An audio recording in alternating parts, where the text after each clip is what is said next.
Отыра қойыңыздар. Кейін өтіп жатқан тақырыбымыз қандай еді? Тахауи Ахтанов жазушының күй аңыз әңгімесі, иә? Бүгінгі жұмысымыздың мақсаты балалар, көркем шығарманың мазмұны мен пішіні, әдеби шығарманың жанрына байланысты сюжеттік желілерін, эпилог, прологтарын анықтаймыз және әдеби шығарманың композициясы тұтастан бөлшекке қарай, бөлшектен тұтасқа қарай талдаймыз. Кейіпкерлерге мінездемелер береміз. Енді балалар, алдыңғы оқуға қазір оралайық. Өрмекші торы әдісі бойынша күй аңызы шығармасын айта отырып, білімімізді жинақтаймыз. Бәріміз дөңгеленіп тұрайық. Байланысты өзінің сұрағын қойып, келесі балаға бағыттайық. Сонда мына жерде бізде өрмекшінің торы пайда болу керек. Жақсы ма? Қазір.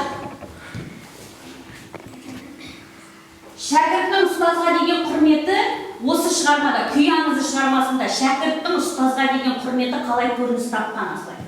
Сол туралы айта ғой. Ең біріншіде Оразымбет өзінің қайсы болады? Ұстазына құрметін көрсетіп, үйге келген кезде олар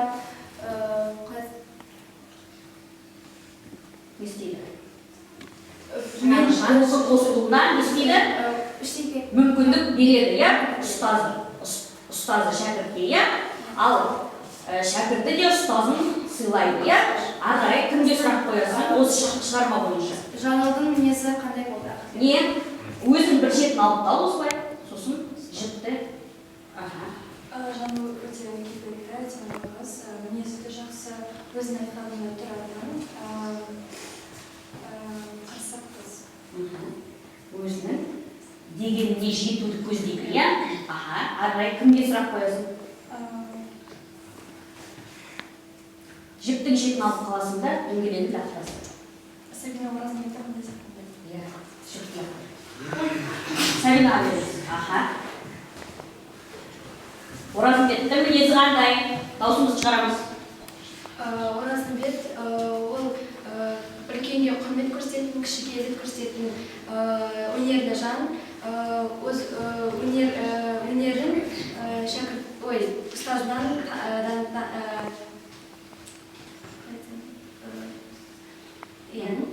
Тарттан, иә? Нетке оң жақта, арайға ол. Өзің кішілді.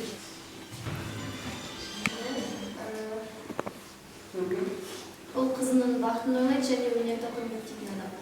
Жақсы, сұрағымды қойдың жақсы. Фатимаға жібер, басқа балаларға жібер, иә?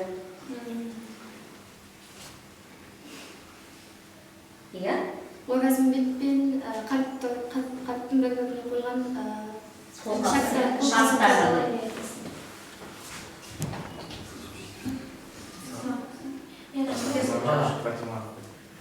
Қандай сұрайды?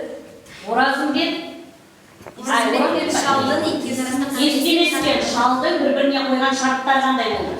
Шал естемеске айтты, жаңағы баласынан айырылып қалған, ботасынан айырылып қалған нарды идіріп берді, иә? Ал естемес қандай шарт қойды? Мен жасым үйленуге келсе де әлі де отау сүйген жоқпын, бала сүйген жоқпын, сондықтан мен Жаңылды маған беріңіз дейді. Жаңылды маған беріңіз дейді. Жақсы, ары қарай мына жаққа жіберсең болады. Айсұлуға жіберсек болады. Жаңыл естемес. Иә.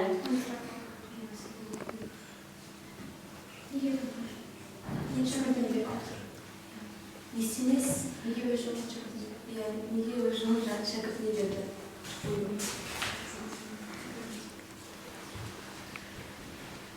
Естемес өз жолын шәкіртіне бергені себебі, өйткені қыз өзі сол естемеске тұрмысқа шыққысы келмеді. Өйткені оның жасы үлкен және де ол Оразымбетке тұрмысқа шыққысы келген болады. Жақсы. әкеле ғой, жіпті. Балалар, міне бізде өрмекшінің торы пайда болды, иә? Бүгінгі міне біздің сабақтың меңгерген, тақырып бойынша меңгергенімізді осы өрмекшінің торы бойынша өрбіттік. Иә? Ал бәріміз өз тобымызға жайғасайық қазір. Бәріміз өз тобымызға жайғасамыз. Қазірге осы жұмысымыздан балалар күтілетін нәтиже осы шығарманы оқи отырып, өзіміздің пікірімізді айтып отыруымыз. Қазір екінші топ бізде махаббат тобы, екінші топ достық тобы және үшінші топ сезім тобы. Бұл шығармада махаббат бар ма? Бар. Иә, естемесінде бар. Оның бойынан да махаббат сезімі бой көтерді ма? Иә. Бірақ ол өзінің жолын кімге берді? Шәкіртке берді, иә? Шәкіртке берді. Ал махаббат бар ма? Бар. Кім күресті махаббат үшін? Жаңыл махаббат үшін күресе білді, иә? Жарайды. Жұптық жұмыс қасымыздағы көршімізбен орындаймыз. Қасымыздағы көршімізбен. Міне мысалға Ерхан, Нұрбақытпен, Ақтілеу, Асылаймен, Нұрсұлтанмен, Әмина. Осылай отырып көршімізбен орындаймыз жанымыздағы. Міне шығарма желісі бойынша оқушылардың сіздердің ойларыңыз тыңдалады. Бұл осы тақырыпқа берілген қорытынды сабақ болғандықтан балалар, әңгіме мазмұнымен біз осыған дейін таныспыз, иә? Сондықтан сіздерге мынандай сұрақ беріп отырмын. Естемістің жаңылға қосыла алмауына не себеп болды? Әр жұп 3 түрлі себеп жазады. Уақыт беремін. 3 түрлі себеп.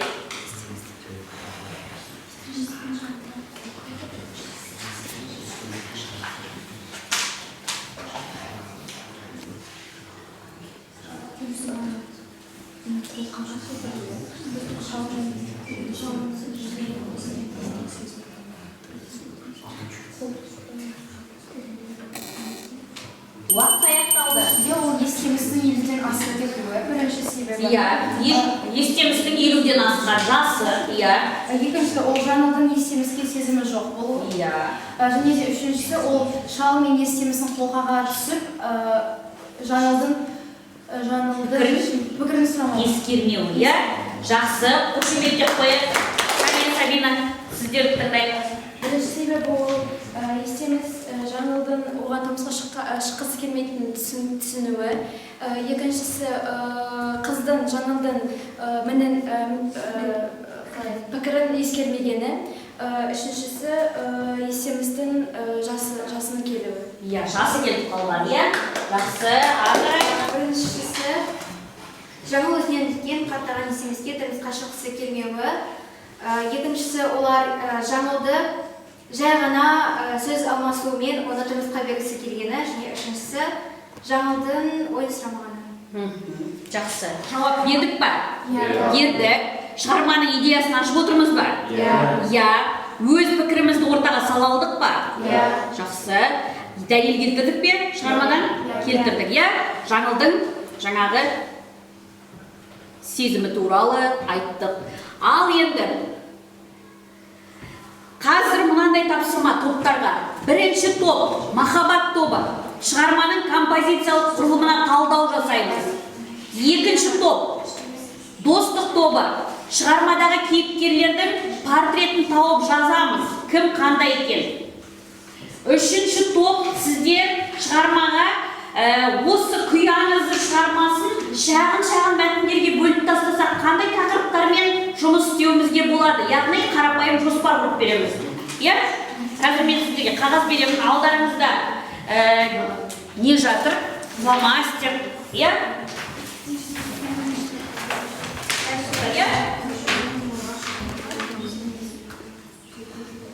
Бұл тапсырма.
қолымызды былай көтерейік.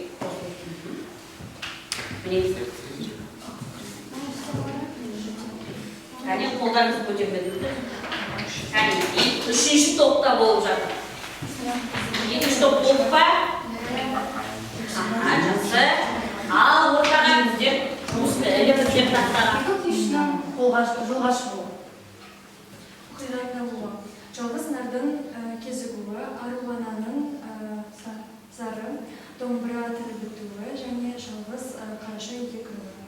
Оқиғаның шүйінесуі ол шал мен естемістің бір-біріне қолқа беру. Қолқа салуы. Оқиғаның байланысуы, жаңалдың нарды әкелуі. Оқиғаның шашақтан шегі жаңа күйдің пайда болуы. Оқиғаның шешімі, ол естемістің Оразымбетке жолы береді. Естемістің Жол беруі. Оразымбетке жол беру. Және де нардың июі. Нардың июі. Иә, жақсы. Келесі топ. Жарыл өте келбетті, өжет, өз дегеніне жетпей қоймайтын қыз. Естемес, қысқа келген, елебе келгенімен одақ құруға дайын.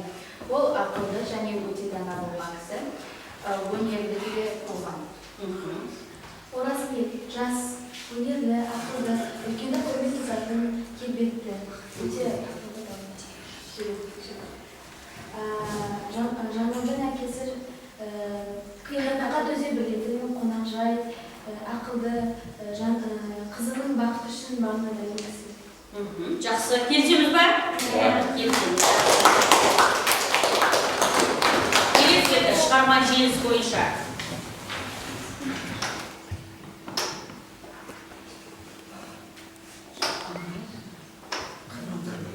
Шығарма мазмұнының жоспары бірінші екі жолаушы саяхаты. Ботадан айырылған арманы. Үшіншісі Жапандағы жалғыз қараша үй. Күйші мен карттың қолқасы. Жаңылдың таңдауы мен нар едірген күйінің шығуы. Дұрыс па?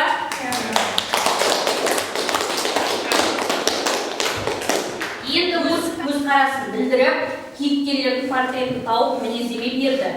Солай ма? Үшінші топ жоспар құра алды. Дұрыс ма? Иә. Келесі тапсырма. Бәрімізге қазір қағаз таратылады. Дұрыс немесе дұрыс тұсына белгі қойып отырамыз. Жақсы ма? Иә. Оқушының аты жөні деген жерге аты жөнімізді жазып қоямыз.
Болды па? Ал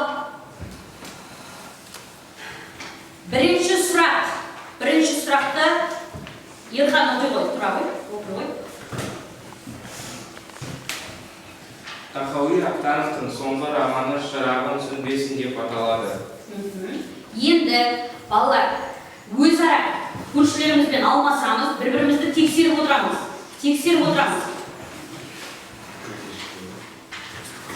Ерхан айтады, Тахауи Ахтановтың соңғы романы Шырағың сөнбесін деп аталады. Дұрыс па, бұрыс па? Белгі қойып отырыңыздар көршілеріңізге. Келесі сұрақты Нұрбақты оқи қой.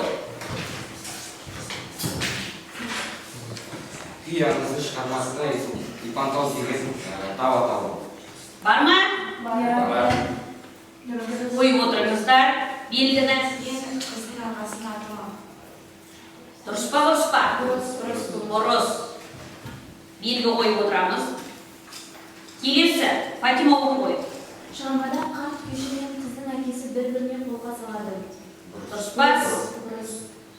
Дұрыс. Қарт күйші және қыздың әкесі бір-біріне қолға салу дұрыс па? Дұрыс. Ары қарай шығармада не істейді дейді Ақтілек оқи қой. Шығармада жабылып өз мүддесі үшін күресіп бірге. Дұрыс па? Дұрыс. Ары қарай Амина. Жазушының күй аңызы шығармасы өлең тілінде жазылған. Дұрыс. Келесі Ақниет. Дұрыс па? Дұрыс. Кеттік ағай Нұрай. Естеме сөзінің осы уақытқа дейін отбасын құрмағанына көйін. Өкіне ма? Иә. Ары қарай келесі Айсұлу.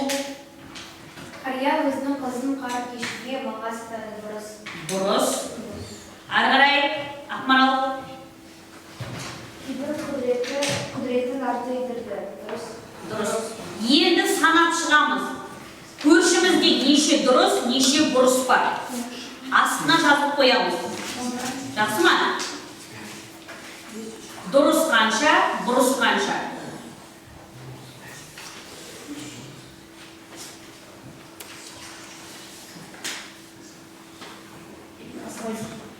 Асылайды тұрып айта ғой. Асылайдың тексердім. Нешеуі дұрыс? Барлығы дұрыс, иә? Жақсы. Өте жақсы. Келесі. Айгүл, сен кімдікін тексердің? Сабинанікі неше дұрыс? 9 дұрыс, 1 бұрыс. Қатесі бар екен, иә? Ары қарай, Ақмарал, кімдікін тексердің? Мен Нұрайдікін тексердім, онда барлығы дұрыс. Барлығы дұрыс. Арай, Мен Ахметтікін тексердім, онда барлығы дұрыс. барлығы дұрыс. Жақсы. Алдыңғы оқуға қайтадан оралып, мынандай сұрақ қойғым келіп тұр. Шәкіртінің ұстазға деген құрметі шығармада қалай көрініс тапты? Арай. Шәкірті ұстазы мұнайғанда отбасын құралады деп. Оны ендіге бастады. Ал тұстағы адамда келге жұмысқа шықты. Отау құралды деп. Отау құруды армандайды екен ғой деп, иә? Ойлады, сезімін білдіре бастағанда. Жақсы. Ұстазының шәкіртіне күйімді үлгі етсең де, менің өмірімді үлгі етпе деген пікірін қалай түсінеміз, Ақниет? Отау құрмай тек шығармашылығын ғана ойлады. Ал қарт болатын уақытқа жеткен кезде ол өзінің қателігін түсінді.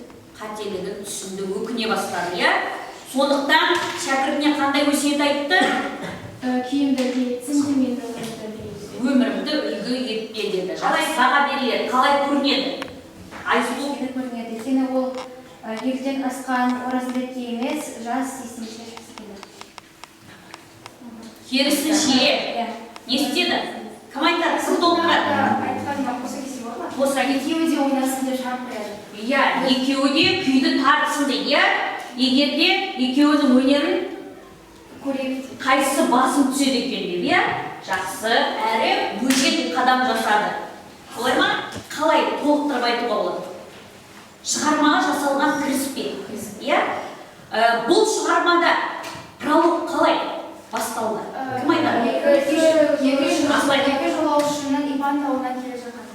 Ипан тауына келе жатқаны, сосын Келе жатқаны нарды кезігуі. Жапандағы жалғыз нардың кезігуі. Жақсы, отыра қойыңыз. Енді оқиғаның шешімі ол бізде эпилог, иә? Эпилог. Қалай көрініс тапты? Ақмарал, соңында Нарды идіргенде ол бірақта өзінің жолын өзінің шақырмай көреді. Естеміз күйдің құдіретімен не істеді? Нарды идірді. Жаңа шығарма пайда болды. Бұл жерде шығарманың сонда идеясы не балалар? Күйдің өнер адамына құрметі. Өнер адамына құрмет. Жаңа шығарманың пайда болуы, жаңағы осындай өнер арқылы, күй арқылы жаңағы адам баласының ғана емес, тіпті жануардың да несі болып тұр? Сезімі болып тұр, жануар оны сезініп тұр. Солай ма? Жақсы. Ал енді балалар, сіздердің алдарыңызда шығу билеті жатыр. Бүгін біз осы шығармадан нені үйрендік? Тағы не білгіміз келеді?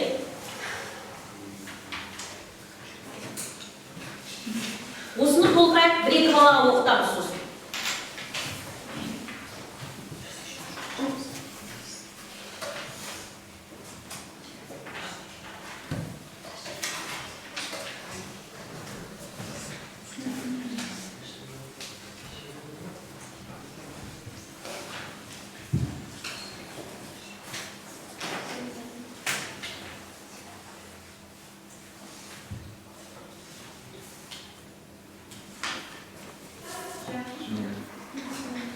Ал шығу билетін толтырғандар болса, әр топтан бір балаға оқытайық, Асылай.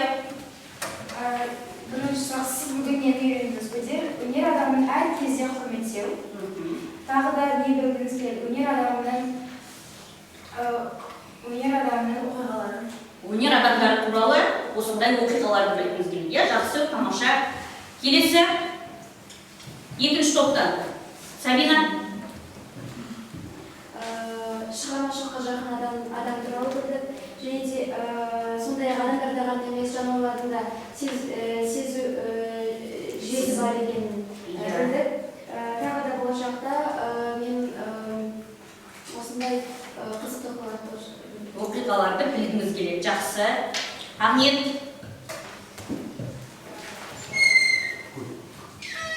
Бұл жерде тахауияттан және күй аңызының әңгімесі, оның желісі, және де өнер адамының яғни күй құдіреті, адамның өнерлігі және жануар күйге қалай елететіні жайлы. Елтуі, жақсы, тамаша балалар. Міне, балалар, біз бүгін осы шығарманы тағы да толық біле түстік, жаңағы Жапандағы жалғыз үйге тап болған екі жолаушы, ол үйдегі қарттың жаңағы күйшілерге қолқа салуы, баяғыда осындайды естіп едім. Егер де сол рас болса, күн көріп отырған жалғыз нарымыз осыны идіріп беріңіз деп, ұстазға қолқа салуы, қарт күйшінің сол қолқаны орындауы. Бірақ Назымның, Жаңылдың жаңағы не істеуі? Өз махаббаты үшін, өз мүддесі үшін, өзінің жаңағы болашағы үшін күресе білуі.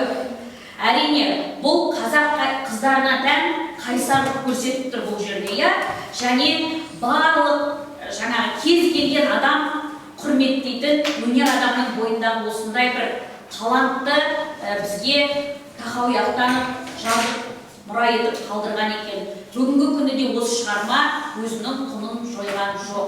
Ал енді мазмұны мен пішіні әдеби шығарманың жанрына байланысты сюжеттік желілер, эпилог, прологтарды анықтадық па? Әдеби шығарманың композициясы, жаңағы талдамды, сюжеттік құрылымы. Композицияны тұтастан бөлшекке қарай, бөлшектен тұтасқа қарай, жаңағы кейіпкерлер неде мінездеме бердік, шығарманың өн бойына жоспар да құрдық. Мынандай тапсырма. Қазақтың күй өнері туралы мәлімет жинап әкелеміз келесі сабаққа. Жазып ала қойыңыздар. Жақсы. Әмина өте белсенді жұмыс жасады. Ақтілеу өте белсенді жұмыс жасайтын болыңыздар. Жақсы ма? Фатима, Сабина жақсы жұмыс жасады. Айгүл жақсы жұмыс жасады. Басқа балалар келесі сабақтарда жақсылап жұмыс істейді. Үшінші топта мынау Қыздарымыздың барлығы жақсы білімдерін көрсете білді. Тек қана Мансұрға шамалы дайындық қажет. Бәріміз орнымыздан тұрайық балалар.